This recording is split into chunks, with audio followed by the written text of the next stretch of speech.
നല്ല അടിപൊളി കഥയാട്ടോ അത്. അത് എന്താ പറഞ്ഞെന്ന് പറയട്ടെ.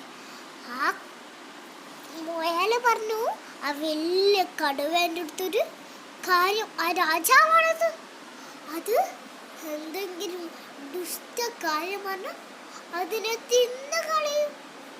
അതുണ്ടായിരുന്നു നല്ല കടമ. അതിന് നിങ്ങളെ പോലത്തെ ബുദ്ധിശാലിയായിട്ടുള്ള ഒരു കടുവ പറഞ്ഞു, ഞാനാണ് ബുദ്ധിശാലി, അവരൊന്നുമല്ല ബുദ്ധിശാലി എന്ന് പറഞ്ഞു. ഞാൻ വഴക്കുന്ന വരുമ്പോഴായിരുന്നു അതിനെ കണ്ടത്.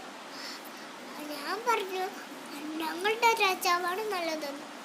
അപ്പോൾ ആ രാജാവ് ദേഷ്യപ്പെടുത്തിട്ട് വെള്ളത്തിലോട്ട് തുള്ളിപ്പോയേ. എന്നിട്ട് ആ രാജാവും പറഞ്ഞു, എന്നാ അന്നെയും കൊണ്ടുപോകും. എൻ്റെ രാജാവിനെ ഞാൻ കൊണ്ടുപോകാമല്ലോ, വാ ഇങ്ങോട്ട് വാ. ഇതാണ് ആ കിണർ. ആ കിണറിലോട്ടാണ്